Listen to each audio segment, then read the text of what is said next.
5:30, a major gang crackdown. Tonight, the FBI says it arrested 17 alleged gang members in connection to a violent drug trafficking ring out of Athens. Before dawn broke over Georgia, silence shattered. Flashbangs lit the sky like thunderclaps of war. Armored trucks roared through narrow streets, and the quiet calm of a small town was ripped open. Behind steel doors, agents uncovered a hidden fortress. Rifles stacked like soldiers, bricks of cocaine sealed tight, and fentanyl potent enough to erase entire cities. And at the heart of it all, a grenade launcher resting where no neighborhood should ever see one. This wasn't crime in the shadows. It was a battlefield disguised as home. Tonight, we expose the operation that blurred the line between justice and war. When agents pushed through the steel doors of a quiet Georgia property, they braced for danger. But nothing could prepare them for what waited inside. Room after room told a story of violence and power. Rifles leaned in rigid rows, their precision engineered for combat. Tables sagged under the weight of pistols, tagged and numbered like relics of war. And then, the weapon that stopped even hardened investigators, a grenade launcher. A tool of battlefields, hidden not in some far-off conflict zone, but in the middle of a southern town, poised as if waiting for its call to fire. The arsenal was only the opening act. Alongside the firepower lay mountains of poison. Cocaine and meth, sealed in plastic, ready for transport. Marijuana packed for sale, stacked with the efficiency of a warehouse. Yet the true terror was small enough to fit in a backpack. Bags of fentanyl, just 1.7 kilograms in weight, yet strong enough to create nearly 7 million lethal doses. Every speck carried the possibility of a stolen breath, a family torn apart, an entire community plunged into grief. In nearby Atlanta, the DEA had just seized 1,000 pounds of methamphetamine, evidence of a pipeline flooding Georgia with narcotics. This wasn't a side business. It was a war chest disguised as commerce, a hybrid empire designed not only to profit, but to dominate. Guns to silence rivals, drugs to control streets, and fentanyl, quiet, invisible, engineered to destroy from within. For residents, the revelation was chilling. The overdose crisis wasn't drifting in from distant borders. It was being manufactured here, inside their neighborhoods. Behind that shattered doorway stood proof that cartels weren't content with shadows. They were preparing for open conflict. The line between organized crime and war had dissolved, and the cost of ignoring it could be counted not in statistics, but in lives yet to be lost. The shock in Georgia did not come only from the weapons or the drugs. It came from the recognition. When the suspects' names were released, neighborhoods realized these were not faceless outsiders. They were familiar. Men who had already stood before judges, already spent time behind bars, already carried the stain of past convictions. The sight of them back in custody did not inspire relief. It stirred anger, because these were not figures who had been broken by punishment. They had returned stronger, bolder, more entrenched. Instead of fading into obscurity, they re-emerged with hardened ambition. Their networks stretched farther. Their couriers moved faster. Their reach dug deeper. What had once been scattered deals in the shadows had evolved into enterprise, armed, structured, unyielding. Small-time crimes had become a blueprint for permanence. This resurgence collided with a crisis already tearing through the state. Northwest Georgia carried the grim distinction of the highest opioid overdose death rate. Statewide, fatal overdoses had surged more than 50% in a single year, nearly all driven by fentanyl. Behind every statistic was a face, a story. In Athens, a mother named Caroline stood at a candlelight vigil clutching a photo of her 19-year-old son. He had taken a counterfeit pill, believing it was Adderall to help him study through the night.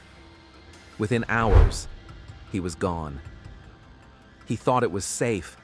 He thought it was what his friends were taking, she whispered, her voice breaking. And they are out there making more of these pills every day. Students on campus echoed that fear. One described buying what looked like Xanax during finals week, then throwing it away after hearing news of the raid. "It scared me," she admitted. "It's not just addicts anymore. It's us. It's anyone who thinks they're just taking something normal." For communities, the arrests carried a bitter truth. Justice had not been enough to deter, and leniency had been mistaken for weakness. These men had not learned lessons, they had sharpened strategies. Each raid, each arrest felt less like victory and more like a pause before the next wave. In Georgia's towns, the fear was no longer abstract. It was intimate, woven into families, classrooms, and quiet neighborhoods. And as repeat offenders rebuilt their empires, the question lingered. How many more lives would be claimed before the cycle was finally broken? Why Athens? Why a picturesque town known more for football games, late-night study sessions, and a thriving music scene than for crime? The answer, investigators say, lies not in coincidence, but in cold calculation. With nearly 40,000 students packed into a small city, Athens offered something cartels crave above all else: steady demand.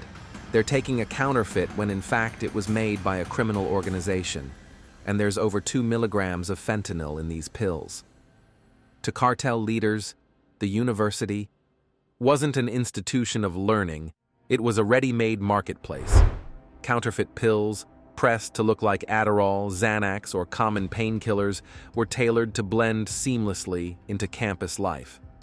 To an anxious student cramming for exams, the tablet appeared harmless. To a teenager wrestling with stress, the pill looked like relief. But inside those capsules lurked fentanyl, a substance so potent that even a trace could end a life in seconds. This wasn't a random distribution. It was a strategy designed to infiltrate the very spaces parents trust most. Dorm rooms, libraries, and classrooms became vulnerable points of entry. Each counterfeit pill was not just a product, it was bait, disguised as help, but engineered as harm. The danger wasn't in shadowy back alleys. It was in the possibility of a familiar face offering what seemed like an ordinary study aid. The chilling truth came in a single statement from a federal official. The cartels don't see students, they see customers. That remark stripped away any illusion that traffickers cared about community. To them, every young person was simply another transaction, another statistic, another expendable buyer. Athens was chosen with precision, and the message it sends is haunting. If a quiet college town can be mapped as a target, no community is beyond reach. What unfolded there was more than a drug bust. It was a warning of how far cartels are willing to go and how vulnerable even the safest seeming places truly are.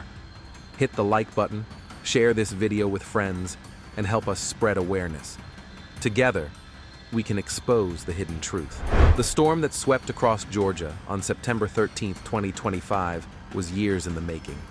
Beneath the surface of quiet towns and busy cities, investigators had been listening, watching, and piecing together the movements of a network determined to turn communities into battlegrounds. They called it Operation Takeback America, and it became one of the most coordinated offensives in the state's history. The scale was extraordinary. FBI, ICE, DEA, the Georgia Bureau of Investigation, and local sheriff's offices all united in a rare show of force. 13 agencies worked side by side, their collaboration stitched together by wiretaps, undercover buys, and countless hours decoding encrypted conversations. Each fragment of intelligence, each intercepted shipment, built toward a moment when hesitation could no longer be an option. That moment arrived before sunrise. Convoys of armored vehicles moved simultaneously through Athens and Atlanta. 12 search warrants were executed in rapid succession, leaving no room for escape. Doors splintered open, suspects were pulled into the floodlit streets, and evidence began to spill across folding tables set up under the glare of spotlights. What agents revealed looked less like contraband and more like the spoils of a war zone. Rifles were stacked in neat rows, handguns marked and cataloged. Bags of cocaine and meth sat alongside bundles of fentanyl capable of extinguishing millions of lives. And at the center, displayed like a grim centerpiece, was the grenade launcher, an unmistakable reminder of the stakes. For officials, this was more than a bust. It was a declaration that America's response to cartel infiltration could no longer be piecemeal. Operation Takeback America was not just an investigation, it was a message. When the lines between crime and combat blur, the fight must be waged with the full weight of national resolve. 17 traffickers sit behind bars. 26 weapons, among them military-grade rifles, have been stripped from circulation. Nearly 7 million potential fentanyl doses, each one a silent executioner, have been taken off the streets. These are not abstract figures. They are lives preserved, families spared the knock on the door, communities momentarily freed from an invisible predator. But as officials stood before tables stacked with evidence, one truth pressed down heavier than the rifles laid out before them. This was not an ending. Cartels like Sinaloa and CJNG remain embedded across the United States, mutating faster than any investigation can follow. Dismantle one network and another emerges, fractured, decentralized, more elusive. Cells scatter like smoke, slipping into suburbs, hiding in rented houses, embedding in college towns where no one thinks to look. Their ambition is relentless. Saturate every market, exploit every weakness, and regard every overdose not as a loss, but as the cost of business. For Georgia, the lesson is chilling. If it took years of surveillance, wiretaps, and the combined force of 13 agencies to strike down just one faction, how many others are quietly operating beneath the surface? How many ordinary homes serve as silent warehouses? How many towns, like Athens, are already drawn into blueprints mapped far from the communities they endanger? The sobering reality is that this raid was not a finale. It was a glimpse.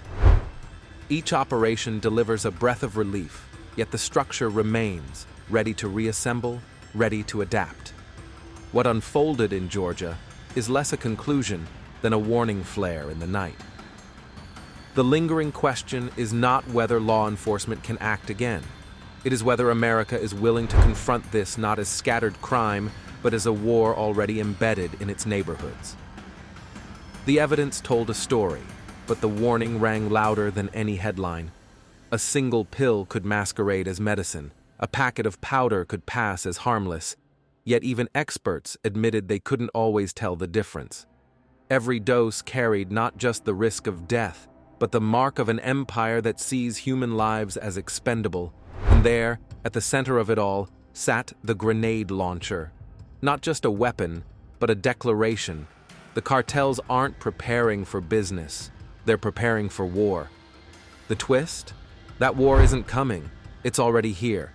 Stay vigilant, and if you want more stories that reveal what others try to hide, don't forget to like this video and subscribe to the channel.